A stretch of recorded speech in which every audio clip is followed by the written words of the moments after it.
Hello, Debbie here again.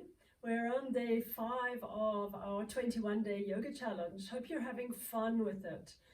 So I just want to debunk a few myths. The first one is that yoga is for the super bendy people, those hyper supple, freaky, contortionist kind of people.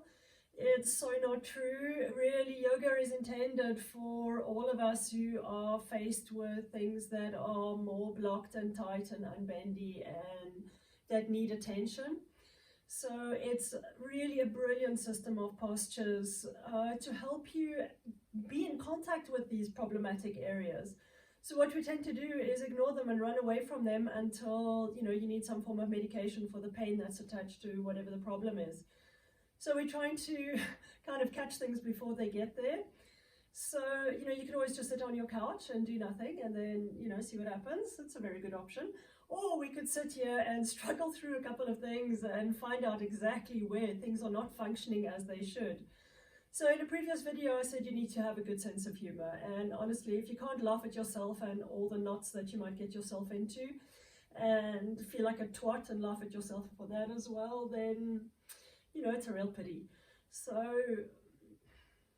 have a good sense of humor, really. And half the stuff, took me like 10 years before I even began to understand what I was trying to do.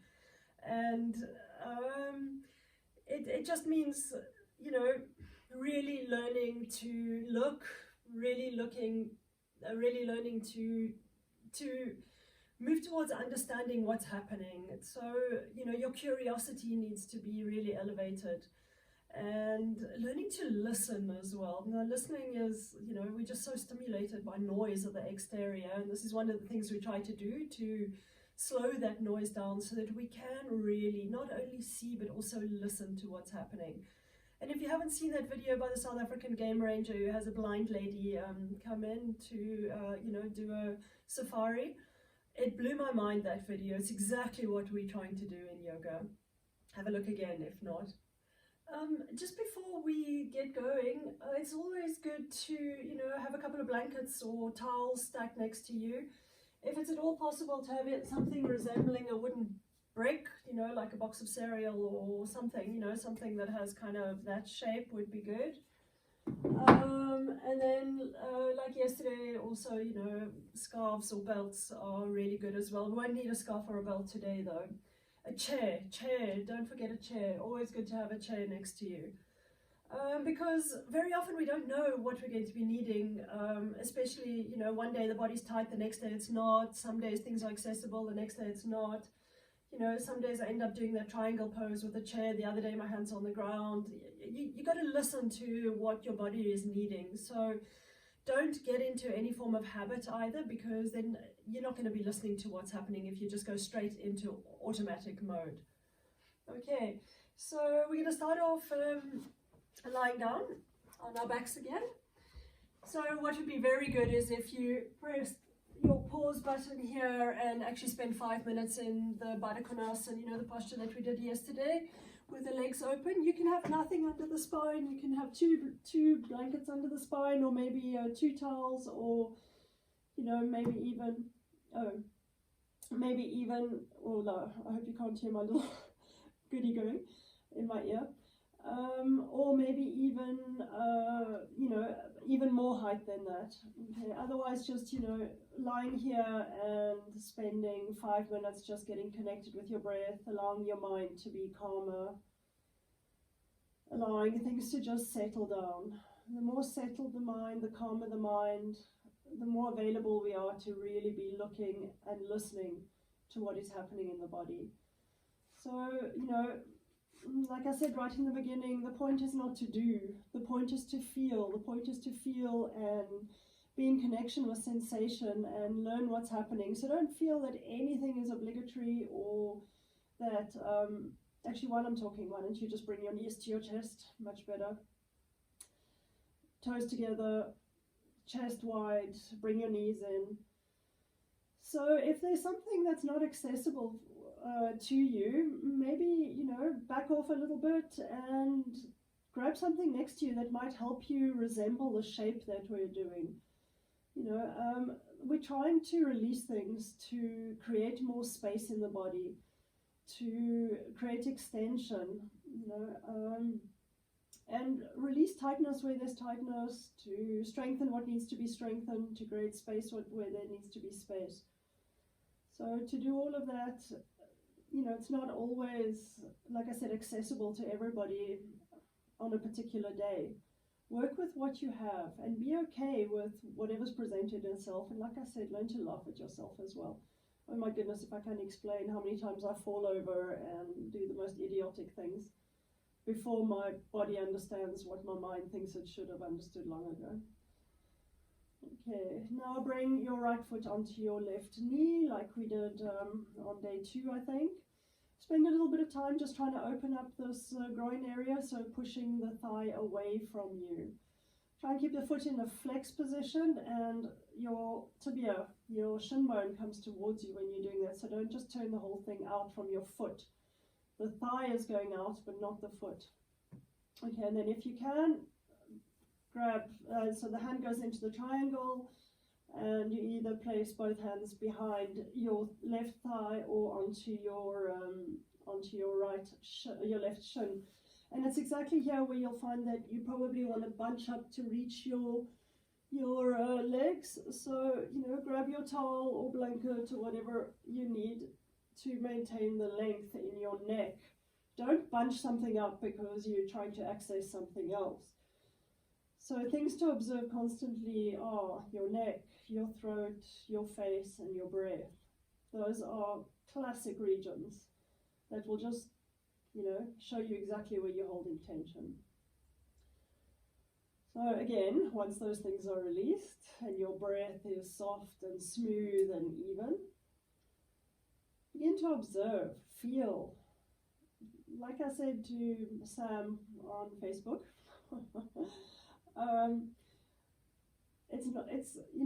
you just want to be feeling what's happening. Nothing has to be perfect.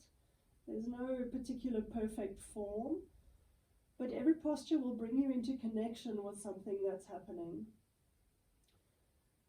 So again, it's not about doing, it's about feeling, and it's about finding the problems and looking for them and finding them. And then applying some patience,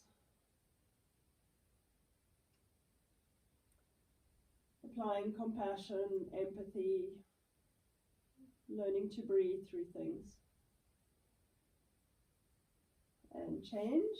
Start with your feet down on the ground, and the other foot on the knee.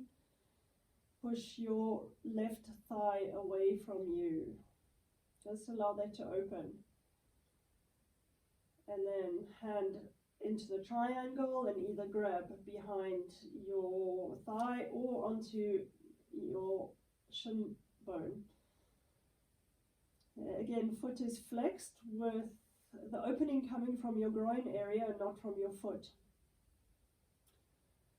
Okay, shoulders wide, neck long,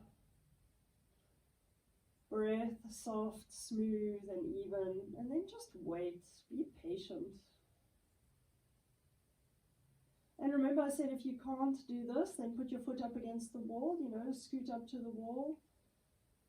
Place a foot against the wall. Now, especially if you do have problems with your hips or even with your lower spine, you're going to find this damn hard. So I'll show you. If that's the case, just to repeat, in case you're catching up here, you scoot up towards a wall or a chair, put your foot on the wall, and then put your other foot on the knee and start moving this away. Breathe and release. Now either you're going to repeat that on the left and on the right sides, or you're going to roll to your right side and sit on some bricks, or I have bricks, we'll have to make, instead of bricks, blankets.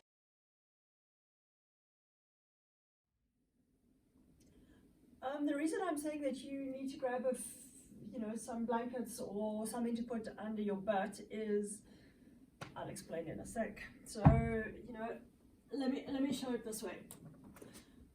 if we're sitting here, the back is completely round because we're really tight in the psoas muscles and the inner groins.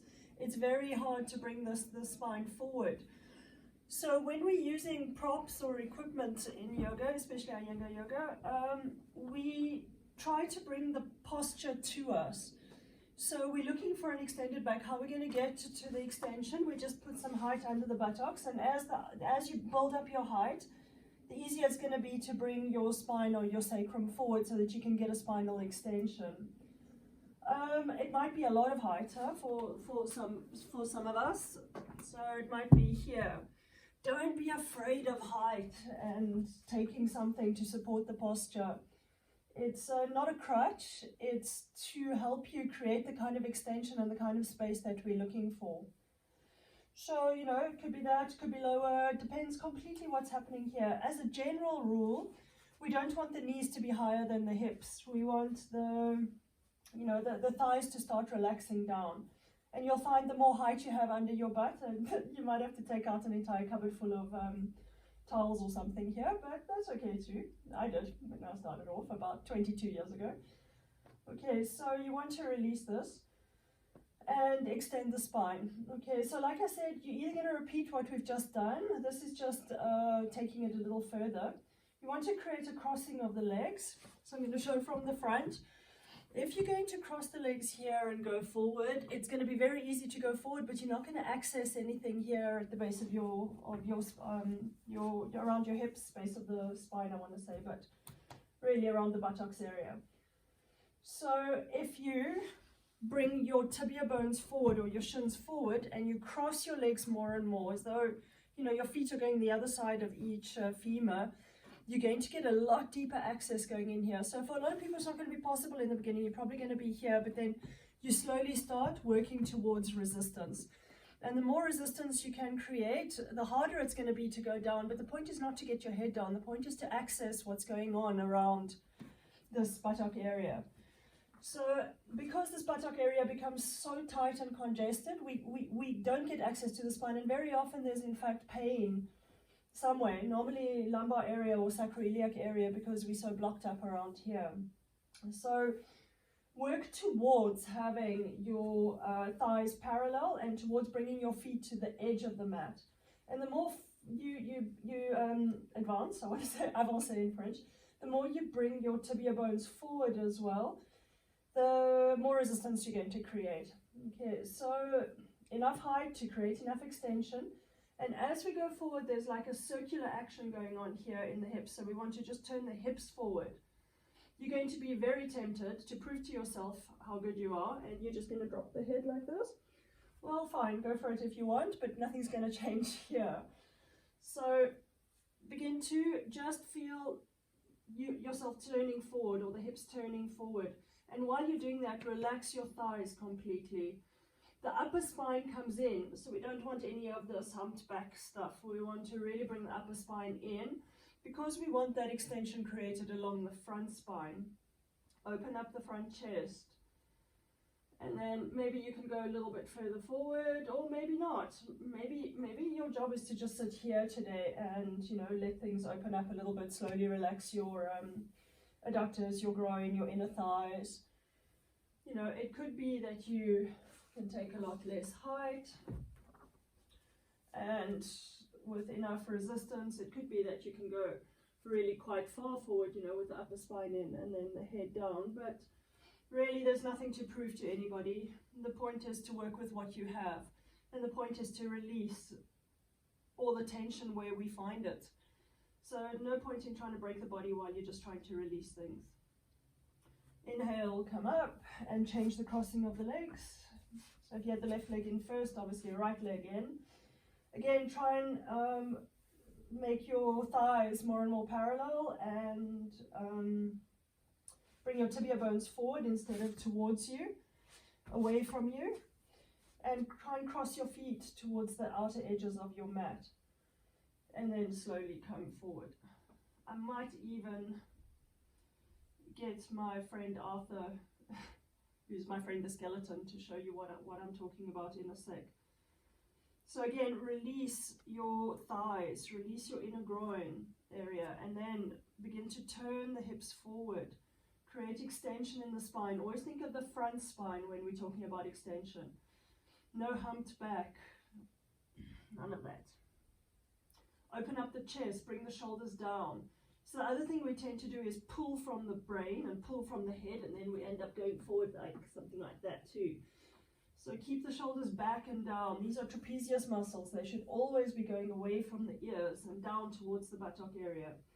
And then as we're turning forward, maybe the stomach can come down towards your legs. Maybe not. Maybe not today, maybe in 5 years' time. And if it does do it today, maybe tomorrow it won't be there. It's learning to detach yourself from any form of result. It's learning to just be good with whatever is. However the body is presenting itself, that's okay. Breathe. It's learning non-judgment. It's learning when we're faced with tightness and things that we don't like to see, to be a lot more accepting, to be a lot more compassionate and empathetic with ourselves. Patience. And then, you know, the attitude to those around us changes in exactly the same way. And then inhale, come up. Those who are lying on the back, again, cross the legs. Let's try that again. Cross over. We might find that this time it gets even better. Relax your thighs. Have you got enough height now to just create an extension of the spine, you know, sacrum slightly forward, and an action. So just to show you again, if the sacrum is back like this, there's no way we're going to go forward. So, you know, your first job is to just lift the sacrum up with enough height under the buttocks to get a full spinal extension. And then forward. Relax your thighs. Open up the shoulders and then slowly forward. And make sure that your stomach area is soft. Make sure that your throat is soft, your face. Watch the quality of your breath. Slow, smooth, even breaths. Every exhalation complete. And use the posture to observe what is happening around your hips, around your buttock area, around your piriformis muscles especially. But there's 6 other muscles that we're also working in that group around the buttock area. Don't want to get too technical. Just observe. Just be connected with what is happening. If you're feeling the tightness, use your exhalations. Try and release through the exhalations. And inhale. Come up. Let's change again. Change the crossing. Make sure that you're going towards resistance. Legs closer together, feet going towards the outer edges of the mat or towel or whatever you're sitting on. Enough height under the buttocks, shins forward, and then begin to turn the hips forward. So the chest is wide and open, trapezius muscles down, shoulders down, away from the ears. You want your trapezius muscles moving down towards the buttocks. Maintain space, maintain the space of the front of the spine and the stomach organs. Through the chest, around your neck. And then if you can, go forward a little, go forward a little. I don't like showing final postures because I find that we just feel under pressure to do something that the body's not ready to do. So I prefer to show kind of an average median thing, when this is where most people will be. Neck is long, breathing is smooth and even. Soft breath. Every exhalation is complete, and use those exhalations to release the tightness. So people laugh at me, but sometimes I even just imagine my lungs in my butt where it's tight, as though I can just breathe into it. You know, sometimes you just got to get a bit imaginative, whatever works for you. And inhale, up you come.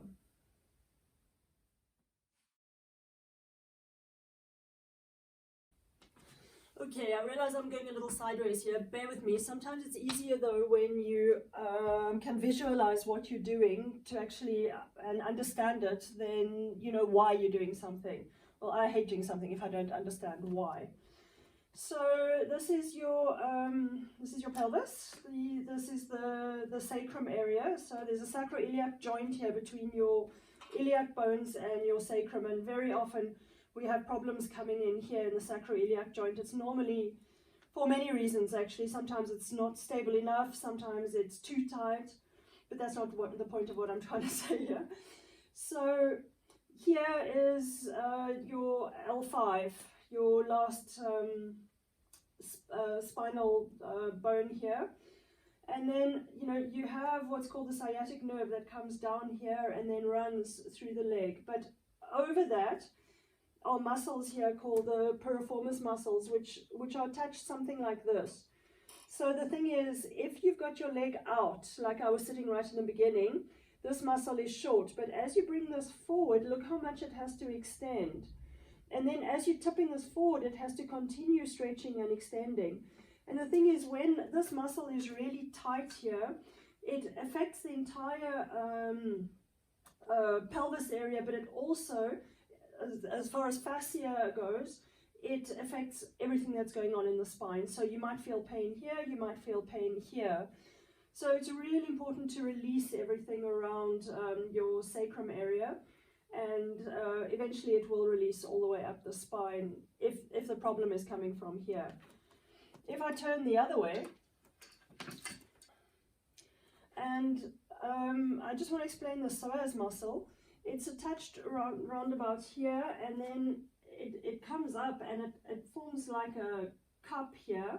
That's the iliopsoas, and then there's another one that also comes around here and is attached L1 to L5, your first 5 lumbar. So when we start working into here, we're actually affecting all of these muscles around your lumbar spine, which is why we do all these standing poses, because the standing poses like Trikonasana, you know, these here, this one, and Virabhadrasana 2, everything we did yesterday, all affects the extension here. What I'm going to do now, and then eventually gets into here. Okay, hope that's a little clearer. If it's not, go and have a look on the internet. Loads of information there.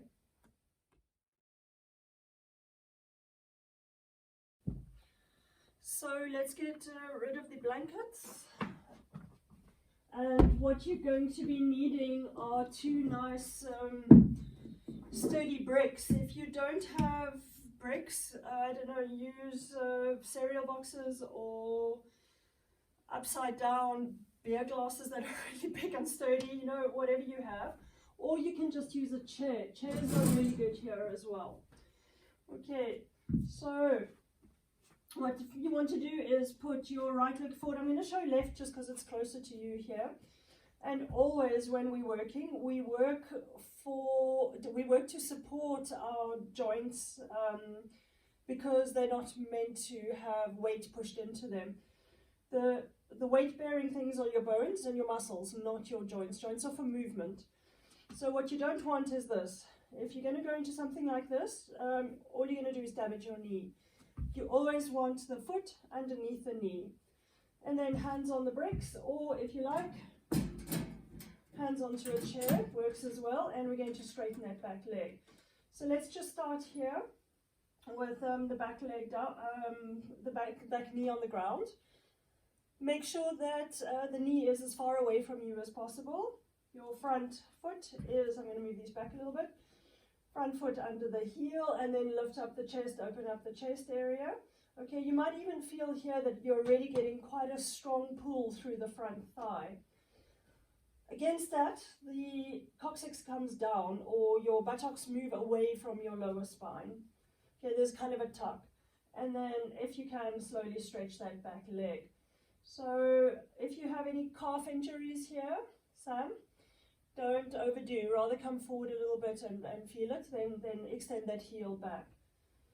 Buttocks away from the lower spine, like I said. Your sacrum here is resisting down while the thigh is moving up at the same time. Extend the spine forward, and if you can, walk your bricks back a little bit, then walk them or the chair closer to you to lift up the chest. It'll give you a much stronger extension through that front thigh. And then we're going to change. Okay, this is really simple, these front lunges, but done correctly, again, they have an amazing access, or they give an amazing access to your psoas muscles. Heel underneath the knee, and the weight goes into the heel here, not into the front toe. And then just come forward with the knee as far away from you as possible. Sacrum resisting forward and down, always buttocks away from the lower spine, chest up. Turn the back foot and lift up your back leg. So again, find the points of resistance, buttocks and sacrum against your thigh, which is lifting up. And at the same time, bring the upper spine in, lift the chest and open the chest up. And just feel what's happening, not only in that front thigh, but especially in that front groin area, the psoas area. Feel. We're into feeling. We're not into performing, we're not into doing, we're into feeling. Okay, and again, we're going to change. So be careful how you place things. A lot of it is just in the details and the how, rather than the what that we're doing. So heel underneath your knee, lift your chest up, and slowly extend through that back leg. Buttocks away from the lower spine. Create that tucking action, or pubic bone up towards your chest, and then lift the chest up. Your back thigh is lifted, and then a strong extension through the inner leg towards your heel, as though you want to bring your heel further and further away from, further towards the wall or behind you. Lift the chest up. Be careful not to go into a swivel as well in your arms. So your elbows should roughly be facing each other. Again, it just prevents you from going into the joint and putting weight into the joints. And come down, and the other leg forward. So something I really want to say, which I'll probably repeat quite often, is don't believe a single thing I say. Test it. Test everything I say. Does it work for you? Is it possibly true?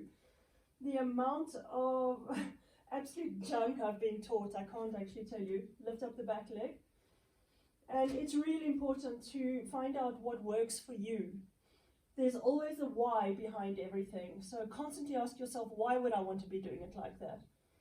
Don't just trust what anybody says, especially not me. My husband will tell you I'm full of crap most of the time. So really, ask yourself why. Does it make sense for you? If it doesn't make sense, then, don't do it. Lift up the chest, lift up your back leg. Make sure the weight's in the front heel and not the front toe. Don't push the weight forward. It's a posture that's coming back. And then really feel this opening that's coming through your front groin. And then inhale and back. And up you come.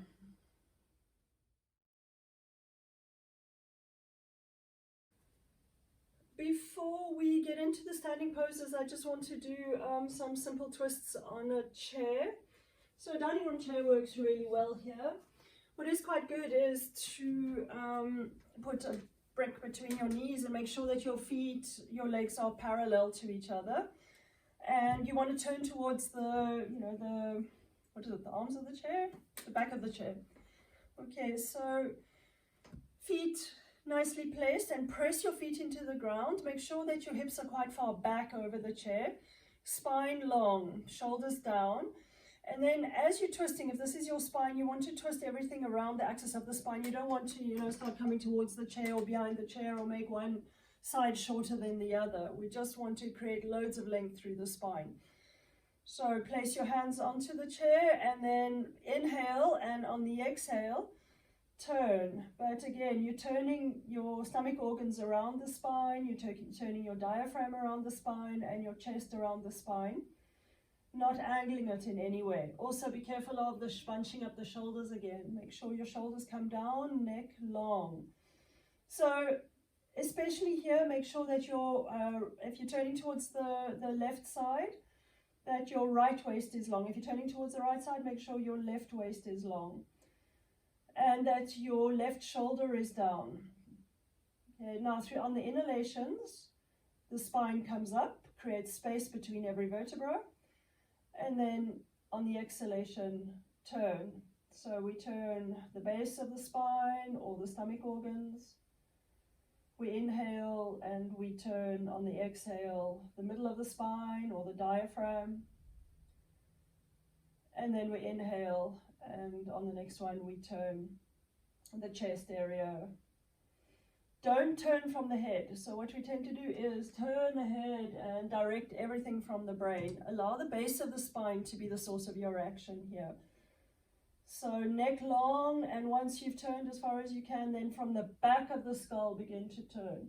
Again, don't turn from the front, turn from here, make sure that stays, and turn from the back of the skull. Last time, inhale, lift the spine up, exhale, turn, and release.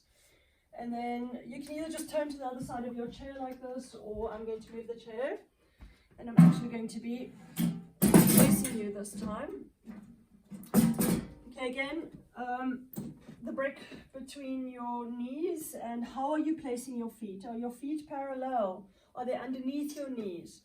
And then buttocks towards the back of the chair. So if you're tuning the front of the chair, you're probably going to be doing this kind of angle. So you want to come towards the back of your chair. This is a special yoga chair.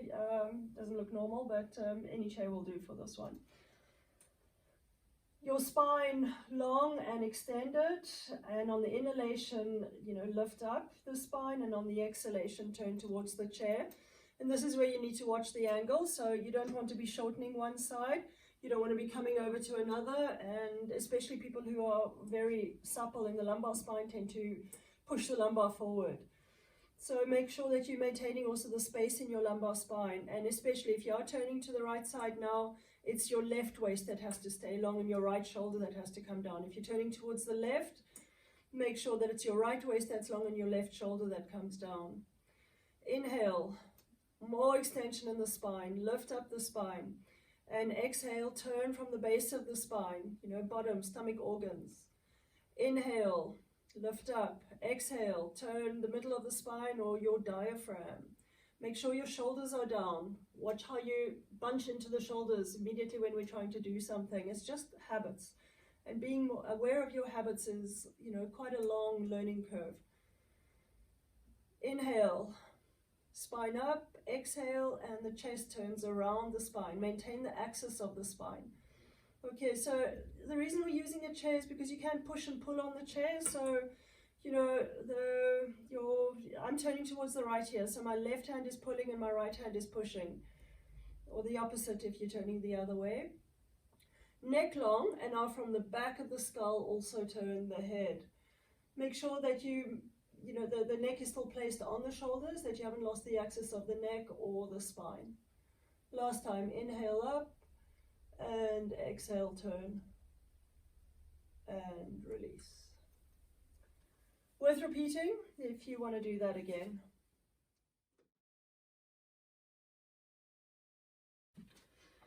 Okay, that brings us back to the standing poses. I've put a chair here to the right side, so you're very welcome to use the chair. Not very welcome, sometimes it's just the only thing you can use. You might even need more height than that. So it might be here your posture, it might be here for now. So use something intelligent so that you don't overextend things. I'm using the word extend because I really don't like the word stretch.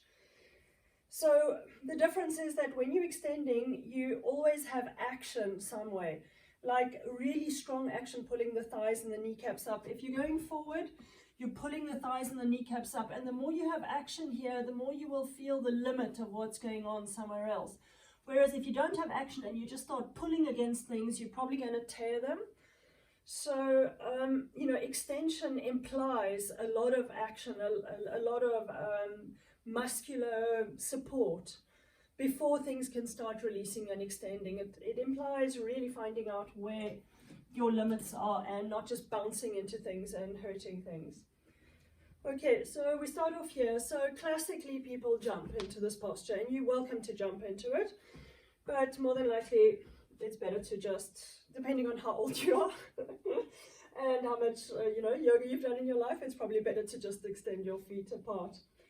Left foot in, right foot out. Now you've already done this for 2 days, but repetition is just the best thing. Like if you do this every day for the next 100 years, you'll always learn something new about yourself.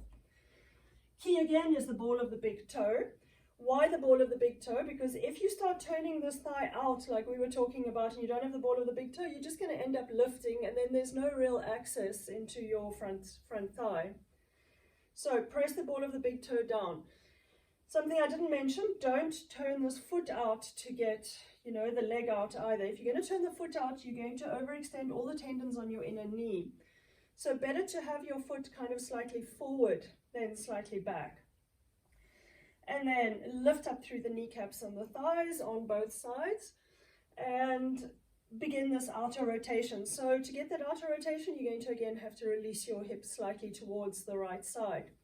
Bring the buttocks away from the lower spine and then come down. I'm purposefully not using arms here because sometimes the weight of the arms is too much for the spine in the beginning. So knees and kneecaps and thighs up, and bring the spine over the leg. Remember, not in front of the leg, not behind the leg. Also be very careful not to overarch the spine back. You want to make sure that, you know, this area, your pubic bone is lifting up, your base ribs are coming down at the same time. And then place your hands either on the chair or on the height of the brick. It might be a little bit lower even. It might be, you know, wherever your body's ready to go for today.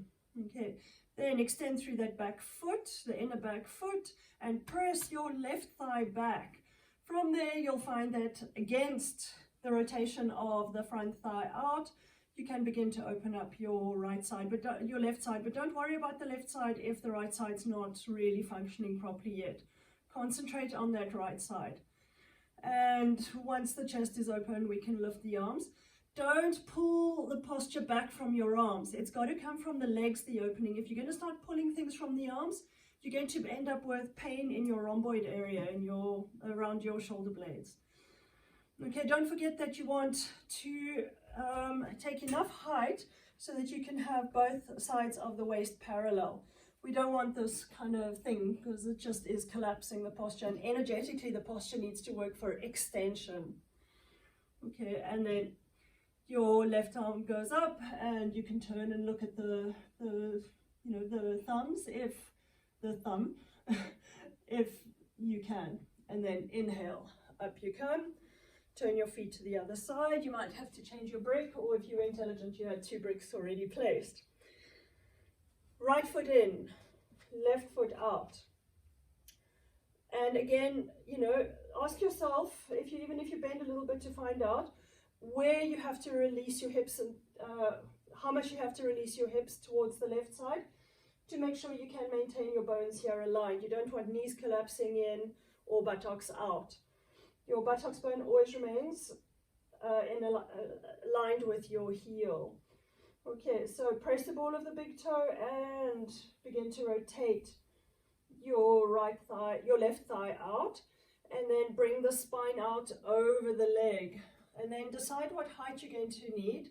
So again, the support that you're going to take comes up to you.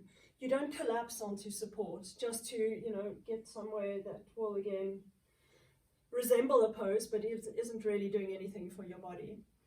Okay, or a posture, or an asana as we say. Okay, hand onto the brick at whatever height you're working at. Might be a little bit lower today or not. Okay, ball of the big toe, left thigh turns out. Or we also say inner knee to outer knee. So you're turning your knee from the inner side to the outer side. Okay, from there, the inner back foot, press your right thigh back strongly. Bring the sacrum away from the lower spine, or tucking action. Make sure that both sides of your spine are parallel. And then, you know, the turning, the twisting of the spine up towards the ceiling will come from the opening in the back leg. So if you're still here for today, you know, just be there, but be good there. And you can turn to open the spine, those that can, and lift up your right arm, neck long, and then from the back of the skull, turn and face the ceiling, and then up you come, right leg in, legs together, or feet together, feet apart, you know, wherever it is where you have an access to feeling through your feet and through your inner legs, like we have discussed already. Spread your toes. How wide are your feet? How energetically awake are your feet? Toes spread, and then lift your heels and really try and like pull the heels away from your toes. And then outer calves in. So here, feel quite a lot of, you know, strong action of the outer calf in. But at the same time, your knees should be facing forward. So there's a little bit against this outer calves in, inner knees go out, and then lift up your thighs and your kneecaps. Bring your buttocks away from your lower spine, extension there, and then place your spine on top of the hips, your shoulders on top of your spine. It sounds obvious, but it's really, really have a look. Maybe have a look in the mirror as well at your profile and see how things are placed. Are they really supporting each other? And then the neck onto the shoulders. And breathe. Slow, smooth, soft, even breaths.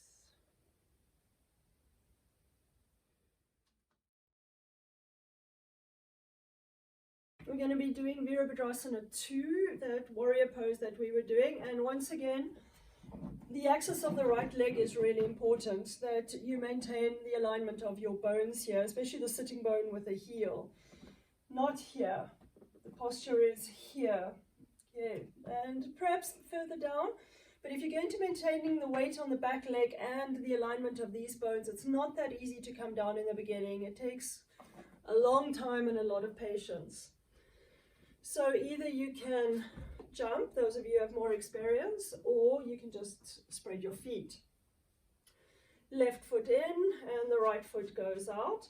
When I'm saying in, it's kind of at 45 degrees. Okay, so this time you're not going to allow the hips to go forward again. You're going to keep that left hip down and maintain your pelvis parallel on both sides, but straighten through that back leg. As you're bending, you'll feel that you need to actually release your pelvis though, but to the right side to maintain the bone alignment, and especially your buttock bone aligned with your heel. So we strongly into the back leg here. Make sure that you're pressing into that back leg, into the back heel, and back thigh, back or left hip coming down, and slowly we're going down into the Virabhadrasana 2. Then turn the chest towards the front with the coccyx which comes down, or the sitting bones coming down, or the buttocks away from the lower spine, and then lift up the arms. Okay, once the arms are up, extend through the neck, and from the back of the skull turn towards the head towards the right side. Have you maintained the alignment of your bones on the right side?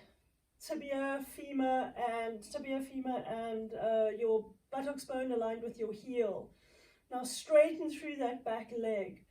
Those can come down slightly more, and bring your buttocks away from your lower spine. Lift up through the lumbar spine, chest lifted, open up your clavicle bones or the chest, extend the arms away from you. Inhale, come up, press through the heel to come up, and turn to the other side. Put your hands onto your hips for now. We're more concerned with the legs than the arms for now. Right heel out, left foot out, so you want 45 degrees on the back side. Hips are not forward, hips are parallel.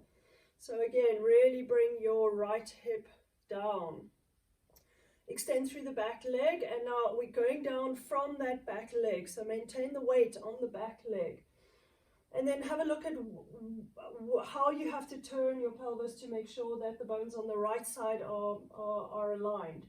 So there's a strong extension going through this inner thigh. Again, you're pressing into the ball of the big toe, but especially into the heel here, and slowly bring the thigh down. But make sure that your sitting bone is still connected with your heel or aligned with your heel. Right hip down, and then turn your spine towards the front and lift up your arms. So extend through the chest, arms long. Strong extension through the back leg. Press that back thigh back, open through the front thigh, maintain the bones aligned, sitting bones away from or buttocks away from your lower spine, and then extend up through the spine, chest up, chest open through the clavicle bones, and then turn towards the left side, your arms towards the left side. Turn your head and look towards the left. And then press the heel, left heel down, inhale, come up, turn the toes in, and feet together, and again, Tadasana. So it might be your feet are slightly closer together now, it might be that you need for stability and feeling to come through to have your feet even further apart. So ask yourself where it's intelligent to place your feet. Where are they going to support you? Where is this energetic access? And it might take 2 or 3 tries for you to be able to feel it. Lift up your toes for a second. Spread your toes as far as you can. Lift up your heels. Get the extension through your inner feet. Lift your thighs and your kneecaps up strongly. Buttocks away from the lower spine. Lift up through the spine without chucking the chest forward. Width across your chest and length through the neck. And then, really relax the shoulders onto the spine. Breathe. Slow, smooth, soft, even breaths.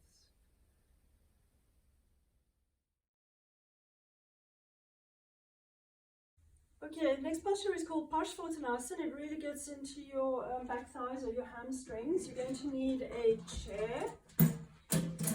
And now, what I generally use are these, I call them, it's a quarter round. It's, that kind of shape, which really helps if you put it against the wall to lift up your back heel. The problem is a lot of us are really short in our Achilles tendons and the back of the calf muscle. So that really does help. However, if you don't have that, take maybe 2 blankets or something.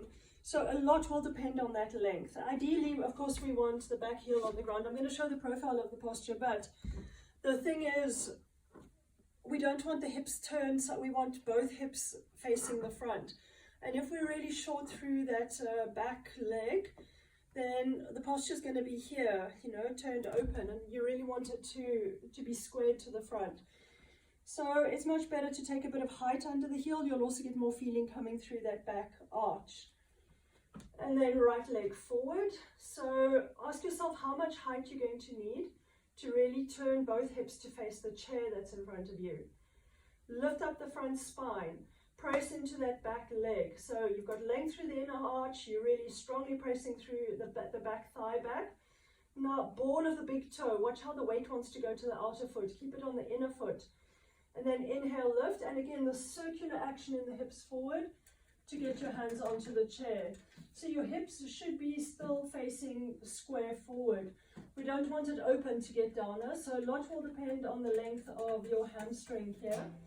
You might be here for today, you might have to really build something up, like your dining room table or something rather.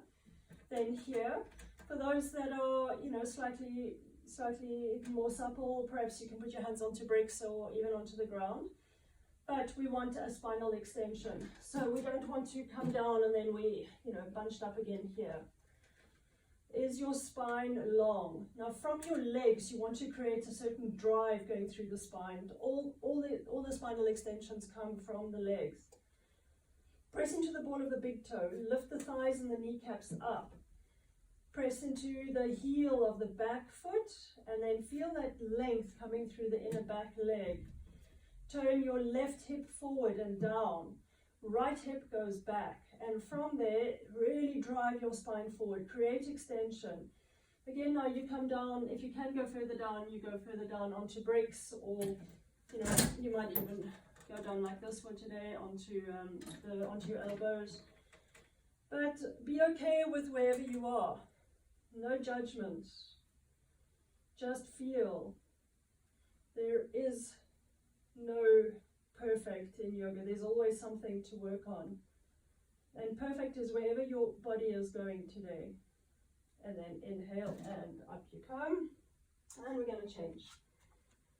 If you need height under your heel, take it. If you don't, no worries either. One's not better than the other. It just is what it is. And then and then bring your right hip forward so that both hips are facing your chair. Then push into the ball of the big toe, lift up the thighs and the kneecaps and come forward. So, a lot of us are going to be tempted to bend this front leg also to get to the chair. And nothing will change in your hamstring if you do that. What is going to change your hamstring is the action that you have through your thigh. So lift up the thigh really strongly from the ball of the big toe and bring your left hip back. Your right leg turns in. And then create that drive, that length through the spine. Upper spine in, front spine long, front spine. From your pubic bone to your sternum bone, long. Your neck really long. Okay, so, you know, be modest in your approach as well. Like I say, you have absolutely zippo to prove to anybody. Press into the ball of the back toe and extend through that back arch into the heel, and press the heel down, and find as you're pressing the heel down, you'll get a lot more action through the back thigh as well. What's happening with your hips? Have you aligned your hips? What's happening in the front foot? Have you got the inner front foot going? What's happening in that front leg? Have you got the thighs and the kneecaps lifted? And then can we get more and more of this turning action going on in the hips, and extension through the spine, extension through the neck. And inhale, up you come, and feet together, Tadasana. Breathe. Okay, something that might be interesting to observe here, once you have your toe spread, the width through the ball of the foot, the length through the arch, is, and the outer calves in, are you starting to feel the inner leg, or is the energy still going out? So the more you squeeze and your actions to come in, the more you'll get this drive coming through your spine and the length through your spine. And a lot of pain also becomes because we shorten things and we tighten things, especially around the spine. So how are we going to get the spine to be more spacious? And all of that is going to come through your legs and your feet. So you want like this strong zipping action coming up through your legs and into your spine. And then after that, learn to relax your shoulders instead of holding everything up from the shoulders and the neck and the throat and the face. Relax that down. And then just breathe, soft, smooth, even breaths.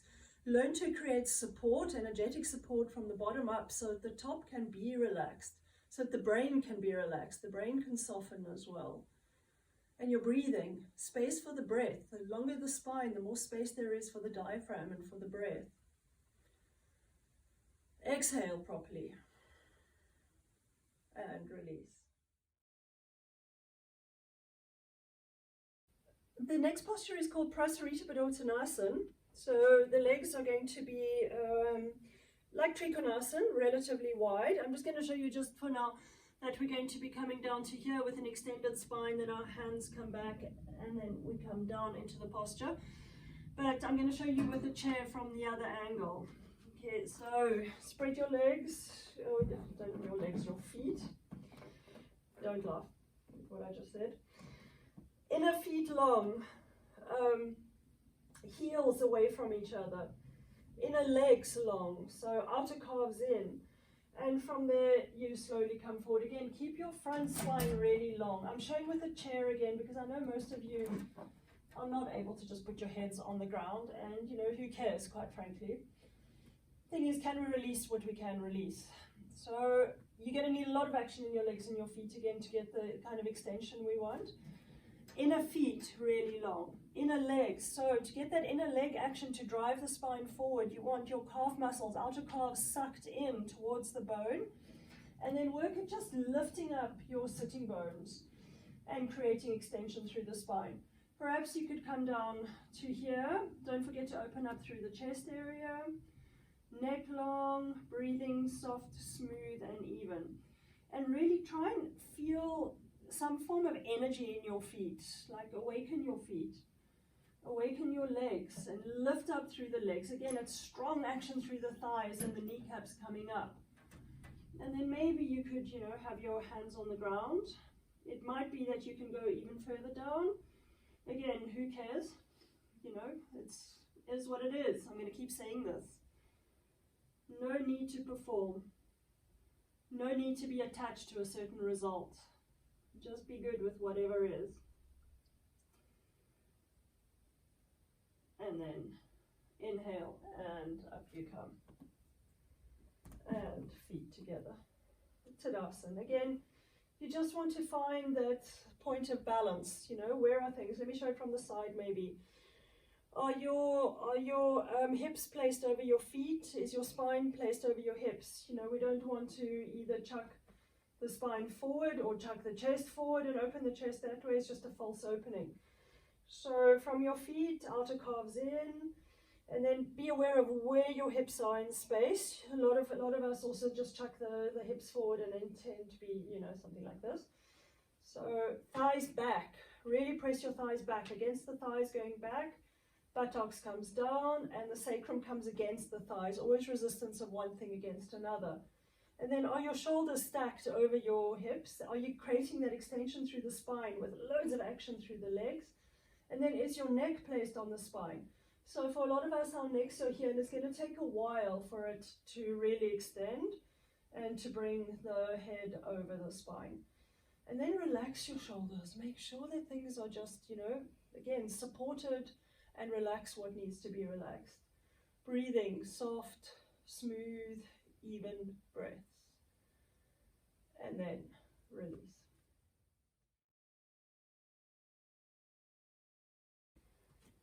Okay, to finish off, let's get rid of the chair, and you're going to need some towels, maybe a few towels and a few blankets. So firstly, you can just do your relaxation, you know, like we have done before. Buttocks away from the lower spine, neck really long, and just lying down in Shavasana. You could also have something under the legs, you know, under your knees, like we have these big bolsters that you just put under the knees, and it will help you to relax the lower spine.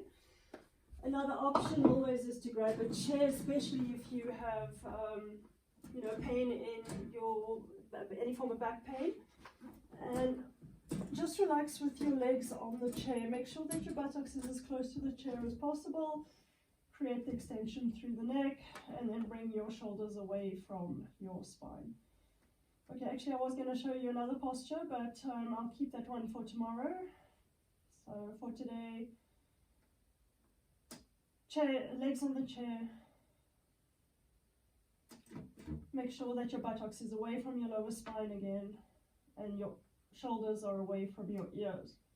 And if you need something for your neck, for your head, to create length through your neck, then, you know, place a towel or a blanket underneath your head. Watch your breath. Watch your exhalations. Relax your legs completely too. Every exhalation complete.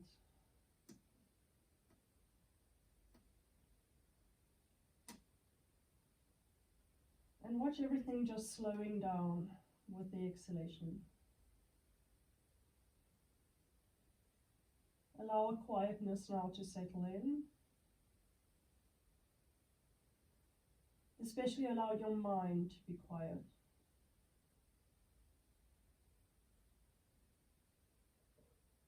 Allow your brain to soften.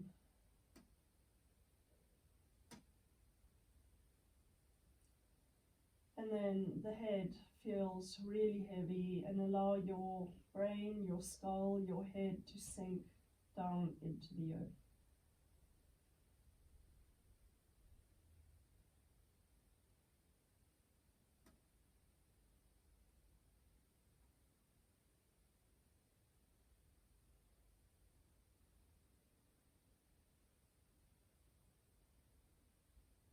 Your facial muscles begin to melt. Your eyes melt towards the back of the skull. Relax your jaw muscles. Relax your tongue. Relax your lips. Relax your cheeks. Exhale, release your throat. Soften the throat. Imagine the throat being wide, soft and deep.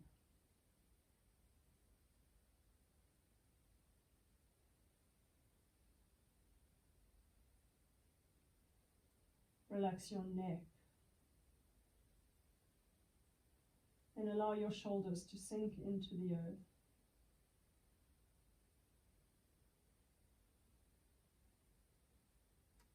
Relax your upper arms, your lower arms, and your hands, and allow the backs of the hands to sink into the earth.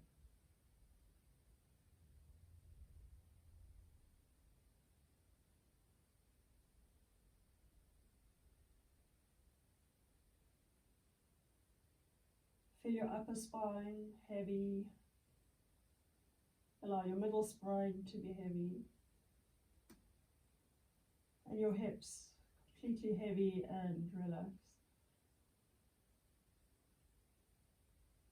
Relax your legs completely.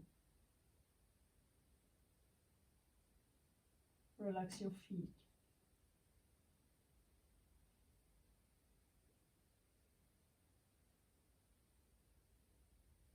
Now again, bring your mind, your attention, your consciousness back to the breath and just watch the abdomen, the stomach rising and falling.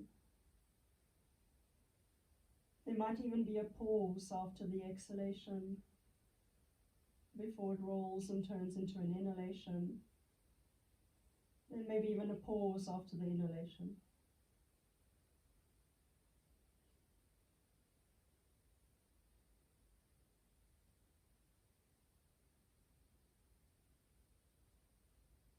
I'm going to leave you here. Stay as long as you want. Hope you have a fabulous weekend. Goodbye.